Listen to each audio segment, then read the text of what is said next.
1390 BC, Ancient Egypt. The commoner's daughter marries the pharaoh. Impossible. Yet, she becomes the most powerful woman in the ancient world. Kings write to her, begging favors. Her name appears beside the pharaoh's on every monument. For 50 years, she'll rule the greatest empire on earth. Then, her body will vanish for 3,000 years. This is Tiye, the woman who broke every rule and changed Egypt forever.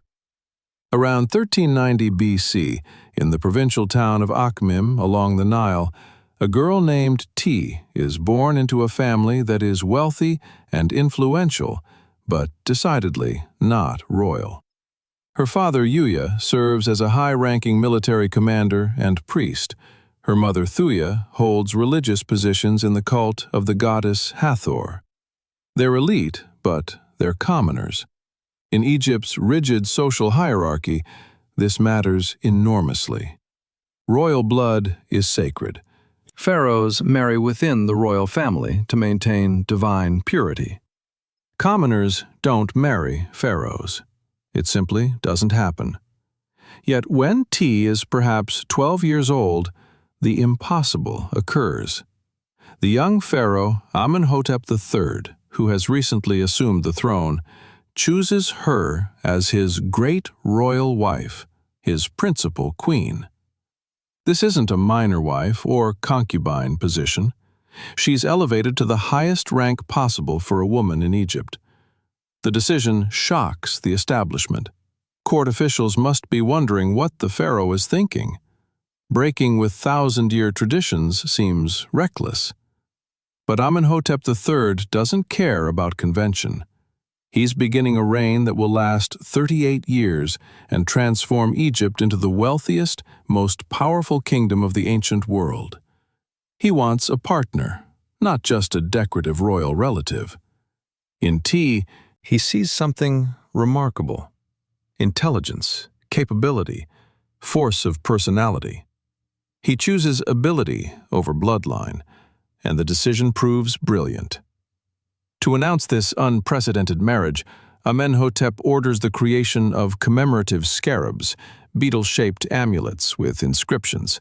Ancient Egypt uses these for important announcements, and the marriage scarabs are distributed across the empire and sent to foreign kingdoms. The message is clear and deliberate. The inscriptions name both Amenhotep and Tiye, listing her parents by name. Usually, royal wives' common ancestry would be hidden or ignored. Amenhotep does the opposite. He's proudly declaring he's married a commoner's daughter. The scarabs also establish Tiye's official position. She's not just any wife, she's the great royal wife, the queen who stands beside the pharaoh in governance and ceremony. Her name will appear on monuments, temples, and official documents alongside his. This equal billing is revolutionary. Previous queens appeared in art as smaller figures beside towering pharaohs. Tiye will be depicted the same size as Amenhotep, suggesting equal status. Tiye adapts to her new role with apparent ease. She's young, but already displaying the political intelligence that will define her career. She understands that being commoner-born makes her position vulnerable. She has no powerful royal relatives to support her. She must prove her value through competence and results. She begins learning the complex machinery of Egyptian governance and religion. The marriage also reveals Amenhotep's character. He's confident enough to ignore tradition when it suits him. He is practical, choosing effectiveness over symbolic purity. He is also deeply in love with Tiye, as later evidence will show. Ancient royal marriages are usually political arrangements. This one appears to include genuine affection alongside political partnership.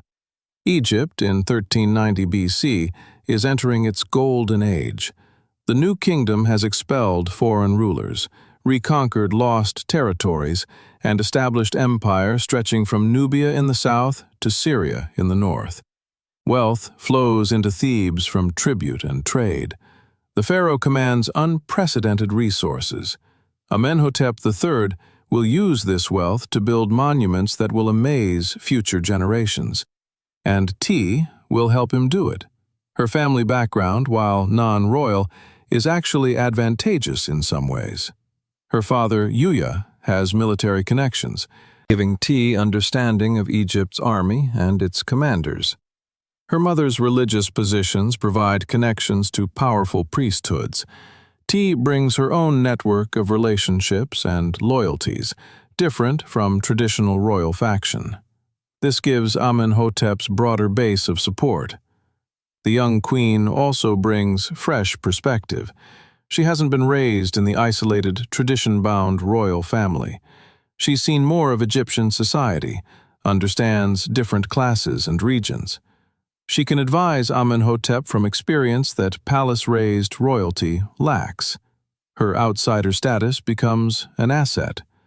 As Tiye settles into her role, she begins appearing in official art and inscriptions with unprecedented prominence. Statues show her beside Amenhotep, often the same size. Temple inscriptions invoke blessings for both of them. This isn't subtle. It's deliberate messaging that Tiye is co-ruler, not merely royal wife. The Egyptian elite might be shocked, but they accept it because the pharaoh commands it. Amenhotep III's reign becomes one of ancient Egypt's most prosperous periods. The empire is secure, wealthy, and at peace. Instead of military campaigns, Amenhotep focuses on monumental building projects. He constructs temples across Egypt, including massive additions to the Karnak temple complex. He builds a mortuary temple on the west bank of the Nile, guarded by the famous Colossi of Memnon, two enormous seated statues visible for miles. He creates a palace complex at Malkata that becomes the administrative heart of the empire. Tiye is integral to all this. She doesn't merely observe, she participates actively in governance. Ancient sources show her involved in diplomatic correspondence, religious ceremonies, and administrative decisions. She's learning to exercise power effectively, and Amenhotep clearly trusts her judgment. They operate as a team, dividing responsibilities while maintaining unified authority. The palace at Malkata is their primary residence, and it's spectacular. Archaeological excavations have revealed its vast size and luxury. There are audience halls, private apartments, administrative offices, workshops, storerooms. The walls are painted with bright colors showing birds, plants, and geometric patterns. The floors have decorative tiles. It's designed to impress visitors with Egypt's wealth and sophistication.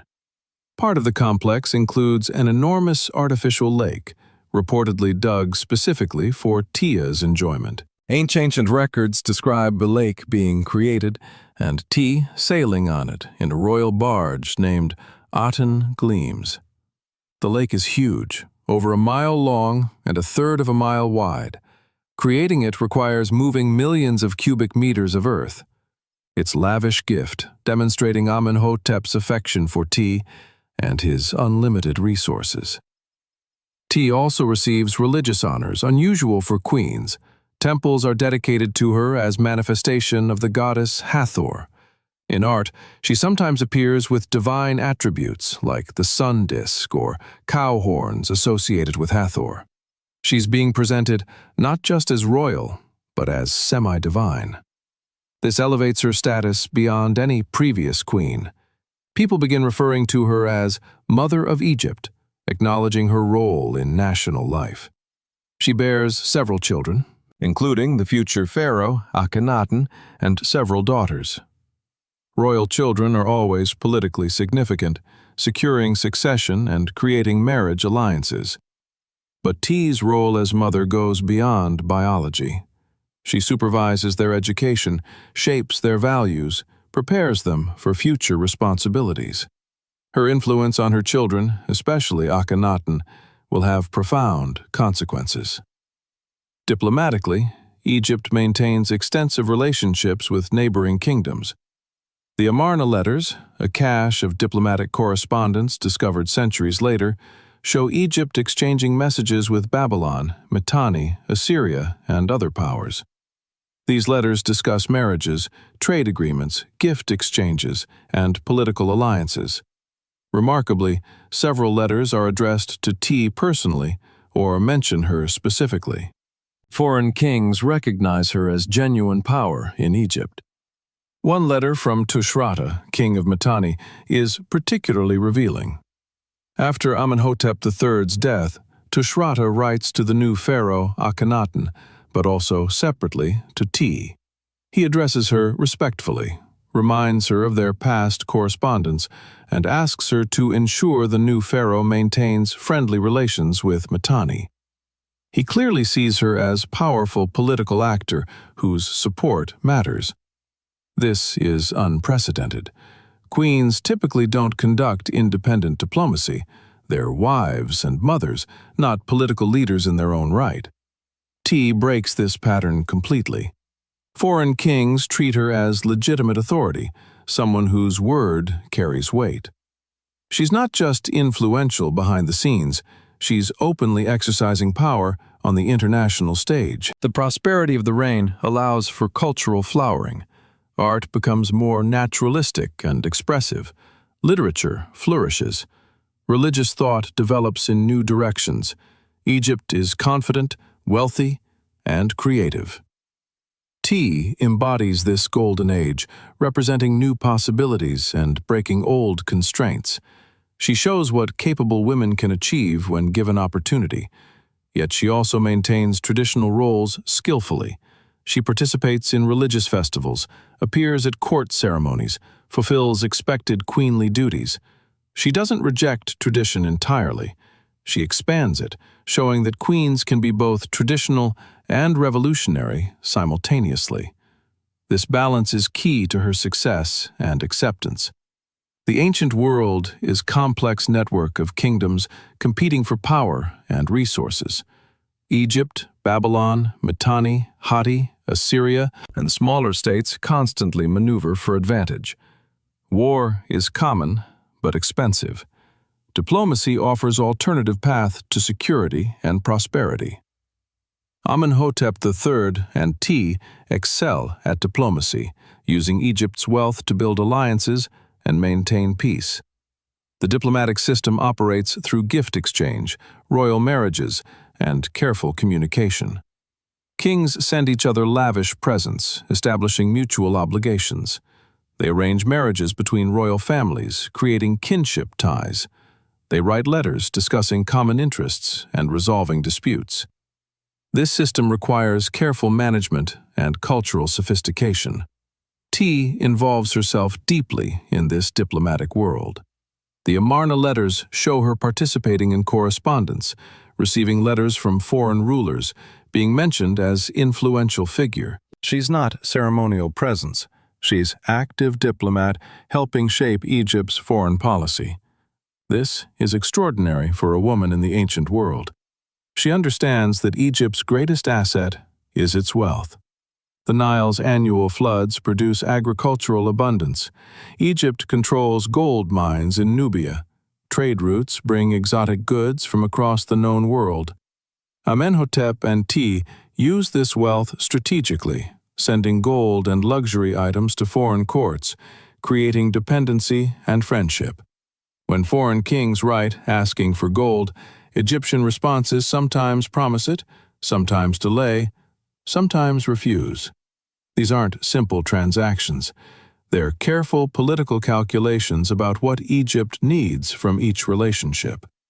Tiye's involvement suggests she participates in these calculations, helping decide who gets what and when. She also manages the complex web of royal marriages.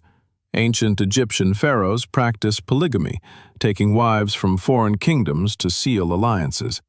Amenhotep has several such wives, daughters of foreign kings sent to Egypt with dowries and attendants. As great royal wife, Tiye manages this household, maintaining harmony among competing women and their political factions. It requires diplomatic skill comparable to managing foreign relations. The religious dimension adds another layer. Each foreign wife brings her own gods and religious practices. Egypt must accommodate these while maintaining its own religious traditions.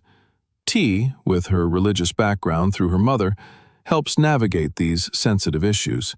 She ensures foreign princesses can worship their gods while participating in Egyptian religious life. She also understands symbolic power. When foreign embassies arrive, she appears beside Amenhotep in audience, demonstrating her status. When gifts are exchanged, her name is mentioned alongside the pharaoh's. When treaties are negotiated, foreign kings know she'll read them and advise Amenhotep. Her visible presence reinforces Egypt's united leadership. Some scholars suggest she particularly focuses on relations with Mitanni, the powerful kingdom in northern Mesopotamia. Mitanni is traditional ally against the Hittites and Assyrians. Maintaining this friendship is crucial for Egypt's northern security. The letters from Tushratta show comfortable, long-standing relationship between the Mitanni court and Tiye specifically. She's invested years in building this alliance. She also monitors internal Egyptian politics. The empire includes many semi-autonomous regions with local rulers. These rulers must remain loyal while being allowed some independence. Tiye helps balance central control with local autonomy, ensuring the empire stays united. Her non-royal background might actually help here. She's not part of the old royal family's factional disputes. She can be more objective. Around 1365 BC, Tiye gives birth to a son named Amenhotep, after his father.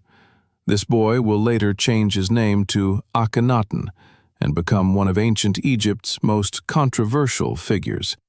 But in his youth, he's just another royal prince, second son after his older brother Thutmose. His future seems clear: support his brother's eventual reign, perform religious duties, live in comfortable obscurity. Then Thutmose dies unexpectedly. The young Amenhotep becomes heir to the throne. Tiye suddenly faces new challenge, preparing her second son for responsibility he wasn't raised to handle. Thutmose had received the full training for future pharaoh. Young Amenhotep has not. Tiye must rapidly educate him in governance, diplomacy, religious duties, and military leadership. She becomes his primary teacher and advisor. But the boy is unusual. Ancient art shows him with elongated features, unusual body proportions. Medical historians debate whether he had some condition affecting his appearance. More importantly, he develops unconventional religious ideas. Traditional Egyptian religion involves hundreds of gods in complex mythological relationships. Young Amenhotep becomes increasingly focused on a single deity, the Aten, the disk of the sun itself. Tiye's influence on his thinking is debated by historians. Did she encourage his religious experimentation? Did she try to moderate it? The evidence is ambiguous. What's clear is she maintains her son's trust and confidence through his increasingly radical changes. As he moves toward religious revolution, she doesn't abandon or oppose him publicly. She adapts, trying to moderate his extremes while supporting his authority. In 1353 BC, Amenhotep III dies after 38 years on the throne. It's end of an era. Tiye has been great royal wife for nearly 40 years. She's perhaps 50 years old, experienced in governance and diplomacy. Now her son becomes Amenhotep IV, and Tiye becomes Queen Mother. Her formal political power might seem reduced, but her practical influence remains enormous. The new pharaoh initially continues his father's policies, but within a few years, he begins implementing radical changes. He increasingly promotes worship of the Aten above all other gods. He builds a massive temple to the Aten at Karnak, next to the traditional temples of Amun. He changes his name from Amenhotep, Amun is satisfied, to Akhenaten, effective for the Aten. He's signaling religious revolution. Tiye watches this with complicated feelings. She was raised in traditional religion. She served as Hathor's earthly manifestation. But she loves her son and understands his conviction. She tries to balance support for him with maintaining relationships with traditional priesthoods who are alarmed by these changes. It's a delicate position, requiring all her diplomatic skill. Then Akhenaten makes even more radical move. He decides to abandon Thebes, Egypt's ancient capital, and build an entirely new city dedicated to the Aten. The city will be called Akhet-Aten, Horizon of the Aten, located at a site now called Amarna. He'll move the entire court there, leaving behind the powerful Amun priesthood and traditional religious establishment. It's unprecedented. Tiye decides to follow him. She could remain in Thebes, maintaining her palaces and position in the old capital, but she chooses to move to Amarna, supporting her son's radical experiment. This decision is revealing. At her age, moving to a new city being built from scratch is difficult, but she prioritizes family loyalty and political stability over personal comfort. Her presence in Amarna lends legitimacy to Akhenaten's new order. Akhet-Aten rises from the desert in unprecedented speed. Akhenaten chooses a virgin site, a broad plain along the Nile's east bank surrounded by cliffs. No previous temples or buildings exist here. Everything will be new, designed according to his vision. Thousands of workers quarry stone, sculpt statues, paint walls.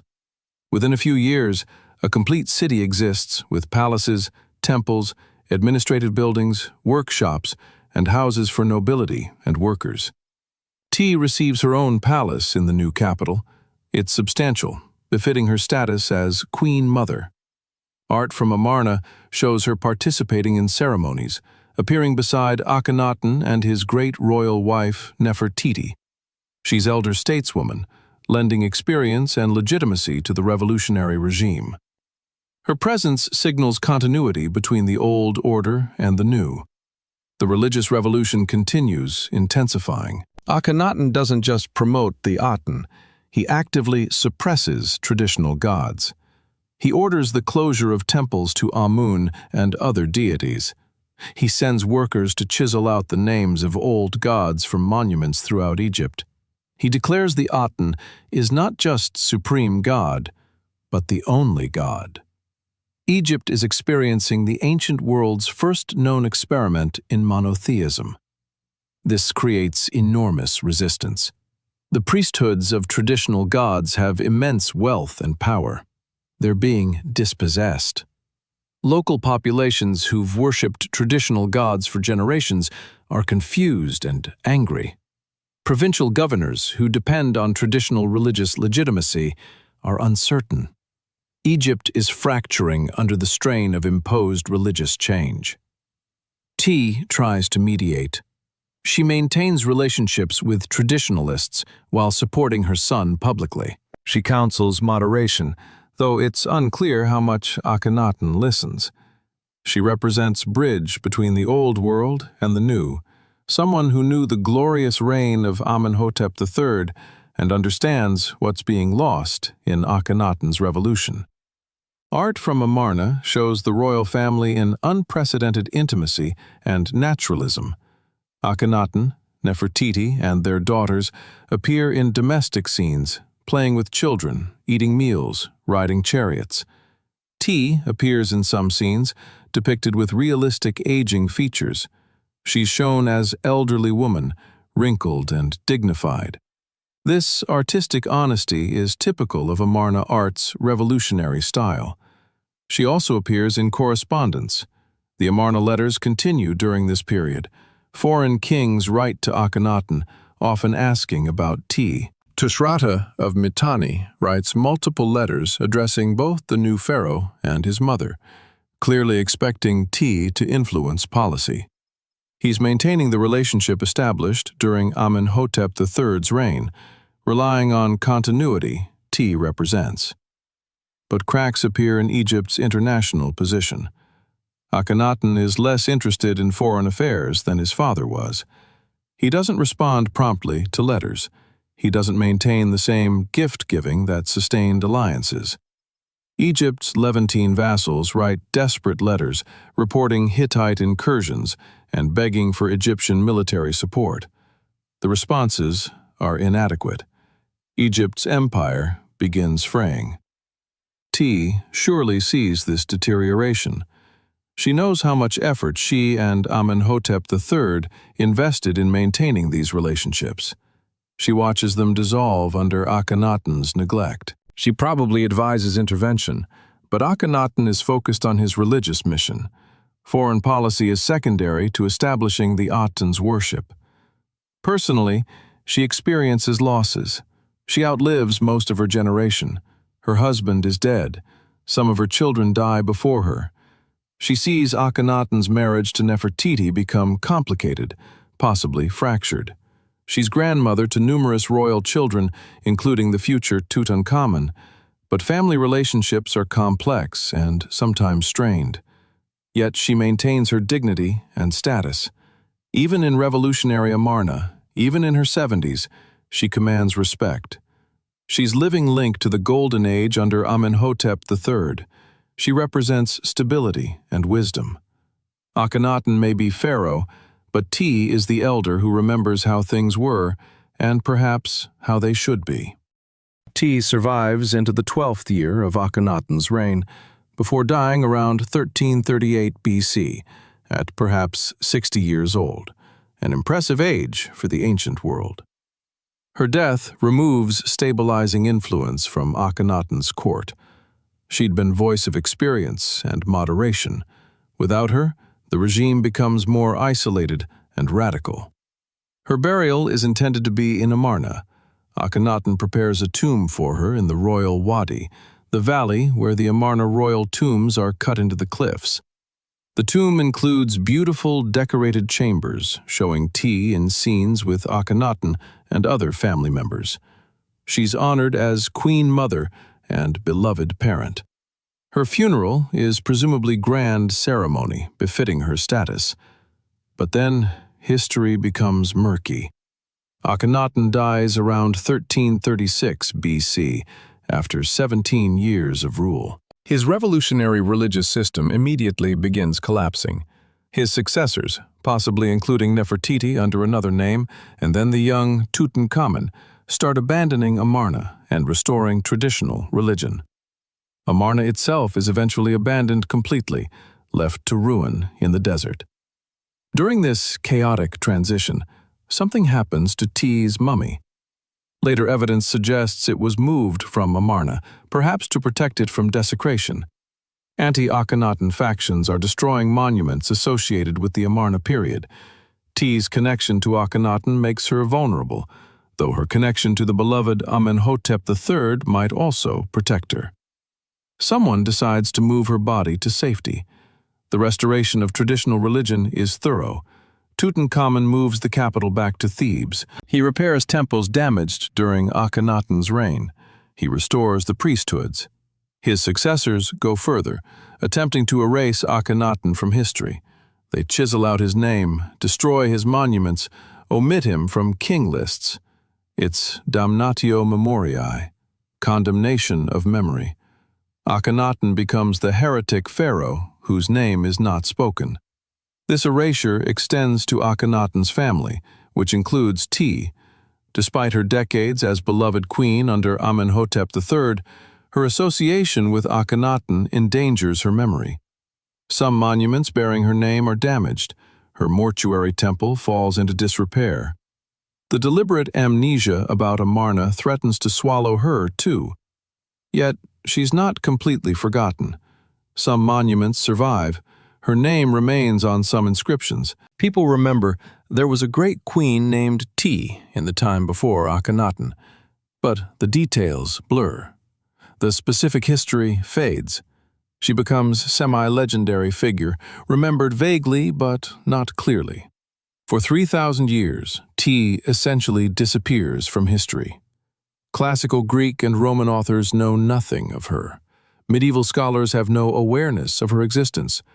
When European explorers begin excavating Egyptian sites in the 1800s, they find monuments mentioning her name, but they don't know who she was or what she accomplished. She's archaeological puzzle without clear solution. Then, in 1898, French archaeologist Victor Loret discovers a tomb in the Valley of the Kings, designated KV35. It's the burial place of Amenhotep II, but it also contains several other mummies apparently moved here for safekeeping in ancient times. Among them is a mummy of an elderly woman with long brown hair, remarkably well preserved. She's lying on her side in an undignified position, suggesting hasty reburial. Loret labels her the Elder Lady. But who is she? No identification exists. The tomb had been robbed in antiquity. Any labels or markers are gone. The Elder Lady becomes one of Egyptology's mysteries. Various theories suggest she might be Queen Tiye, or possibly other royal women. But without definitive proof, she remains anonymous, another nameless mummy from Egypt's glorious past. For over a century, the Elder Lady lies in the Egyptian Museum in Cairo, a nameless relic. Scholars examine her, debate her identity, but reach no consensus. Tiye remains lost to history, despite her mummy possibly being preserved. The greatest queen of Egypt's golden age is forgotten, reduced to archaeological speculation and uncertainty. In the early 2000s, Egyptology begins employing new technologies. DNA analysis, CT scanning, and other scientific methods offer ways to solve ancient mysteries. A team, led by Zahi Hawass, Egypt's chief archaeologist, decides to investigate the royal mummies using genetic testing. Their goal is to clarify family relationships in the 18th dynasty, particularly around Tutankhamun, whose parentage and family connections are disputed. The team collects DNA samples from multiple mummies, including the Elder Lady. They also examine artifacts from Tutankhamun's tomb, particularly a lock of hair in a small coffin inscribed with Tiye's name. This hair was intended as memento of his grandmother, placed in his tomb to accompany him in the afterlife. If the DNA from this hair matches the Elder Lady's DNA, it would prove her identity. In 2010, the results are published in a major scientific journal. The DNA evidence is conclusive. The Elder Lady is Queen Tiye. The hair in Tutankhamun's tomb came from the same person. Furthermore, genetic analysis confirms Tiye is Tutankhamun's grandmother. She's the mother of the Younger Lady, another mummy found in KV35, who is Tutankhamun's mother. The family relationships Tiye connected are scientifically verified. The discovery electrifies Egyptology. After 112 years of uncertainty, the Elder Lady has a name. Tiye is found. The queen who disappeared from history is restored. Suddenly, scholars can study her actual remains, learn about her health, her diet, how she lived. She becomes real person again, not just archaeological speculation. CTS scans reveal details about her life. She was approximately 40 to 50 years old at death, though estimating age from mummies is imprecise. She had good dental health for the period. She showed no signs of violent death. She appears to have died from natural causes, possibly illness or simply old age. Her body was mummified with care, suggesting she was honored at death despite later disturbance. Her hair is particularly remarkable. It's long, thick, brown with natural wave, exceptionally well preserved for 3,000-year-old remains. Hair preserves well in Egyptian conditions, and Tiye's hair provides genetic information and shows she had good health and nutrition. The famous yew wood head sculpture of Tiye from Berlin shows her with similar hairstyle, confirming artistic accuracy. The mummy also reveals she was relatively short, about 5 feet tall, typical for Egyptian women of the period. She had slender build. Her hands are crossed over her chest in royal position. Despite the undignified position her mummy was found in, she was originally prepared for royal burial with appropriate ritual and care. Her face, reconstructed through scientific imaging, shows strong features with prominent cheekbones and firm jaw. She looks intelligent, determined, formidable. This matches artistic representations showing her as powerful, respected figure. The face is both regal and human, connecting us across millennia to actual person who wielded genuine power. The discovery allows reassessment of her historical significance. Now, scholars can write confidently about her role, knowing they're discussing real, verified person. Her DNA connects to other royal family members, confirming relationships that were previously speculative. She's no longer a mysterious figure, but documented historical actor whose genetic legacy continues through Tutankhamun and other descendants. Modern technology has resurrected Tiye from historical oblivion. The commoner girl who became Egypt's greatest queen, who disappeared from memory for 3,000 years, is found again. Her story can be told with scientific verification. She's reclaimed her place in history, not as legend, but as verified historical figure whose actual remains testify to her existence and importance.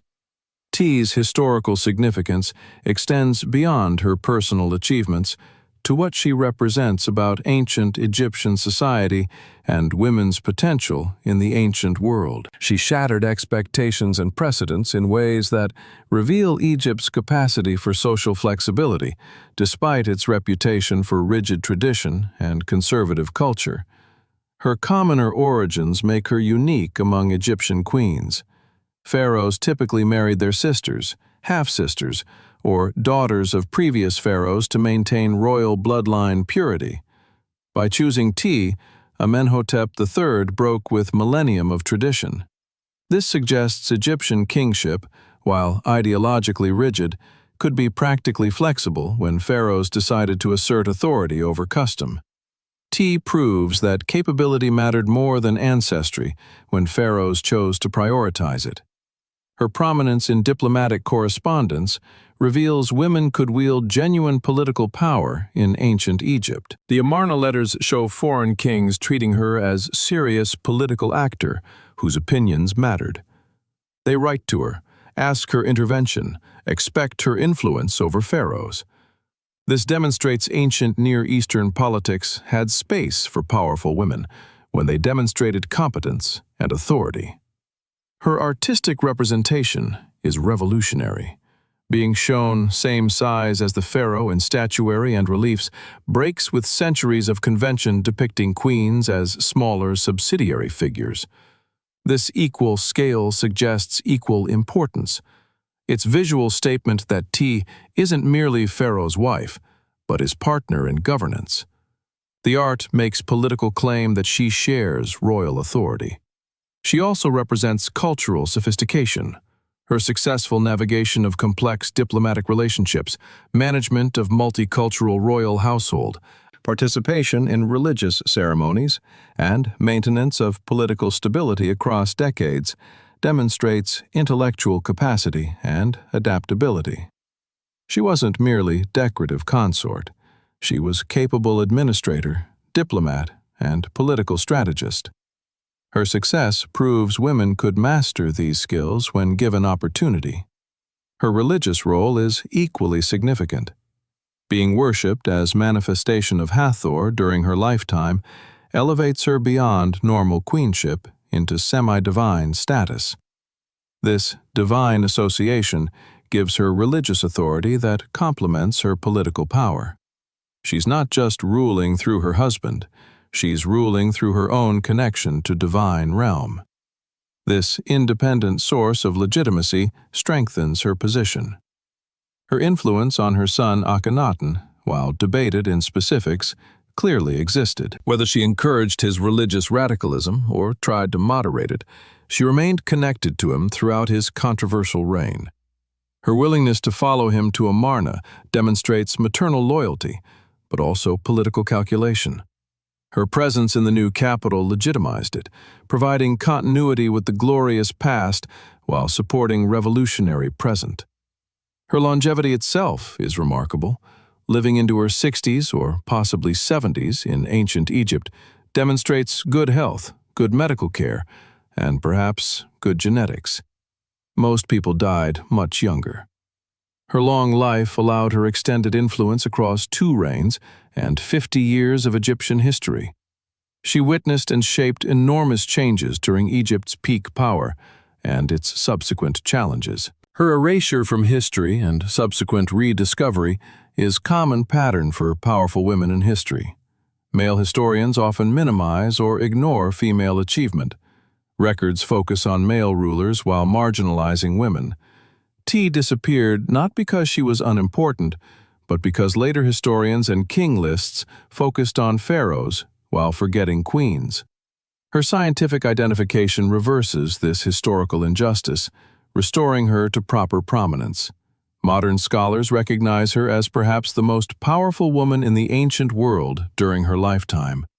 She exceeded contemporary female rulers in other civilizations in both longevity and acknowledged authority. She demonstrates that ancient Egypt, despite patriarchal structures, offered elite women extraordinary opportunities for power and influence. She represents the peak of what was possible for women in that world. Tiye lived during Egypt's absolute zenith, the 18th dynasty at its height. The reigns of Amenhotep III and his predecessors created the wealthiest, most powerful Egypt that ever existed. Understanding this context helps appreciate Tiye's achievements and the world she navigated. The 18th dynasty began with the expulsion of the Hyksos, foreign rulers who controlled northern Egypt for over a century. The wars of liberation created new warrior pharaohs who pursued aggressive expansion. Thutmose III, sometimes called the Napoleon of ancient Egypt, conquered territories in Syria and Palestine, creating an empire. His successors consolidated these gains, establishing Egyptian hegemony over the Levant. By Amenhotep III's reign, military expansion was largely complete. The focus shifted to maintaining and enjoying the empire's wealth. Tribute flowed in from vassal states. Gold came from Nubian mines. Trade brought exotic goods from across the ancient world. Egypt was staggeringly wealthy, and Amenhotep III spent lavishly on building projects, festivals, and luxury. Tiye presided over this prosperity. She witnessed the construction of magnificent temples, the commissioning of countless statues, the celebration of elaborate festivals. She participated in ceremonies where foreign embassies brought tribute, acknowledging Egyptian supremacy. She lived in palaces decorated with finest art. She wore jewelry of gold and precious stones. She enjoyed the peak of ancient luxury. But this golden age was fragile, dependent on careful management. The empire required constant diplomacy to maintain vassal loyalty. The economy needed good administration to collect and distribute resources. The religious establishment needed royal support to maintain its enormous infrastructure. Society required stable leadership to prevent internal conflict. Tiye contributed to this management, helping sustain the prosperity. The artistic and cultural flowering of the period is Tiye's context. The era produced some of ancient Egypt's finest art, moving toward greater naturalism and emotional expression.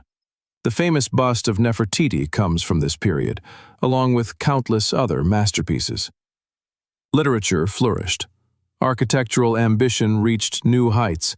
It was Egypt's cultural renaissance, and Tiye was central figure in the court that patronized it. Religious life was complex and sophisticated. Egypt's polytheistic system included hundreds of deities with overlapping roles and complicated mythology. The priesthoods were powerful institutions controlling vast wealth and commanding popular loyalty. Managing this religious complexity required skill and sensitivity. Tiye, coming from priestly family, understood this world and navigated it effectively until her son's revolution disrupted everything. The international system Tiye participated in was equally sophisticated. The great kingdoms of the Near East maintained complex diplomatic relationships through gift exchange, royal marriages, and carefully crafted correspondence. The Amarna letters reveal a world of cultural contact and political maneuvering. Egypt was a central player in this system, and Tiye was one of its key operators. Yet beneath the golden surface were emerging problems. The religious establishment was becoming increasingly powerful and potentially resistant to royal authority. The vassal system in the Levant required constant attention to prevent defections. The administrative structure was unwieldy, prone to corruption and inefficiency. The royal family itself was fractured by competing ambitions and complicated by polygamy and succession uncertainties. These problems would explode during Akhenaten's reign. Tiye saw both the glory and the problems. She enjoyed the prosperity while working to manage the challenges. She understood that maintaining Egypt's position required constant effort. Nothing was automatic or guaranteed. The Golden Age required skilled leadership to sustain it. When that leadership faltered under Akhenaten, the empire began declining. Tiye couldn't prevent this, but she tried to moderate the damage. Looking back, we can see Tiye's era as Egypt's peak. The empire was never wealthier or more powerful. The culture never more sophisticated. The international position never stronger. Tiye stood at the summit of ancient civilization, wielding power at the center of the most advanced society of her time. Her success in this role demonstrates her exceptional capabilities and the opportunities Egypt offered to extraordinary women. 3,400 years after her death, Tiye's legacy endures. Her rediscovered mummy lies in the Egyptian Museum in Cairo, testimony to her historical reality. Her name appears in textbooks, documentaries, museum exhibitions. She's recognized as one of ancient Egypt's most significant queens, a woman who shaped history through intelligence, political skill, and determination. Her story offers lessons that transcend her specific historical context. She demonstrates that rigid social systems can be more flexible than they appear. Her commoner origins didn't prevent her from becoming supreme female authority in Egypt. Capability and royal favor could overcome ancestral limitations. This suggests social mobility was possible, even in supposedly rigid hierarchical societies, when circumstances aligned. She proves women could wield substantial political power in the ancient world, despite patriarchal structures. She wasn't nominal figurehead. She conducted diplomacy, influenced policy, managed complex political relationships, commanded respect from foreign kings and domestic officials. She shows that historical women's apparent powerlessness sometimes reflects historical sources' biases rather than historical reality. Her partnership with Amenhotep III demonstrates successful collaboration between capable individuals regardless of gender. They worked as team, each contributing different strengths. He provided royal authority and military backing. She provided diplomatic skill and administrative competence. Together, they governed Egypt through its golden age. This model of partnership challenges assumptions about ancient gender roles. Her relationship with Akhenaten reveals complicated dynamics of maternal influence and political loyalty. She supported her son's controversial choices while possibly trying to moderate his extremism. She followed him to Amarna despite personal cost. She maintained her position through revolutionary upheaval. This shows the complexity of women's political roles, navigating between family loyalty and political calculation. Her erasure and rediscovery illustrate how easily women disappear from historical record and how modern scholarship can recover them. For millennia, she was forgotten, despite her enormous importance. Scientific archaeology and DNA analysis restored her to history. This demonstrates that absence from historical records doesn't mean historical insignificance. Many important women likely remain lost because evidence hasn't survived or hasn't been properly interpreted. Modern Egypt claims her as symbol of national pride. She represents Egypt's golden age, its cultural sophistication, its power and prosperity. She's an Egyptian woman who commanded respect across the ancient world. She's a reminder that Egyptian civilization produced remarkable individuals who shaped their world decisively. She belongs to Egypt's glorious past, evidence of historical greatness. For women today, she offers inspiration. In a world that marginalized women politically, she became genuine power. In society that valued royal bloodline above all, she succeeded despite commoner origins. In marriage, she was equal partner, not subordinate wife. In motherhood, she influenced future pharaohs. In diplomacy, she commanded respect from foreign kings. She maximized every opportunity, broke through barriers, and achieved lasting significance. Her physical remains connect us directly to this historical figure. We can see her actual hair, study her actual bones, examine her actual face. She's not mythological character or legendary queen. She's real person whose body survived millennia, whose DNA can be analyzed, whose life can be scientifically verified. This physical reality makes her story more powerful and immediate. The artifacts she left behind testify to her status and importance. The scarabs announcing her marriage, the statues showing her equal to Amenhotep, the diplomatic letters addressing her as political authority. The temples dedicated to her as goddess, the tomb prepared for her royal burial. These physical remains prove her historical importance beyond any doubt. Tiye represents the peak of what women could achieve in ancient Egypt, and perhaps in the entire ancient world. She had power, wealth, influence, respect. She shaped diplomatic policy, influenced religious developments, managed imperial affairs, raised future pharaohs. She lived through Egypt's greatest age as one of its central figures. She demonstrates that extraordinary women have always existed, achieving remarkable things, even in societies that structurally limited female potential. Her story deserves to be known widely. She should be as famous as Cleopatra, Nefertiti, or other celebrated Egyptian queens. She exercised more real power than many more famous women. She lived longer and influenced more events.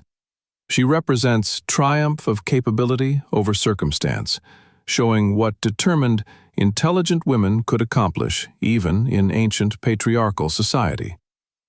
Queen Tiye, commoner's daughter who became Egypt's most powerful woman, diplomatic mastermind who maintained an empire, mother who shaped pharaohs, queen who broke every barrier, woman who disappeared for 3 millennia before being triumphantly rediscovered. Her story is Egypt's story at its greatest, humanity's story of potential realized.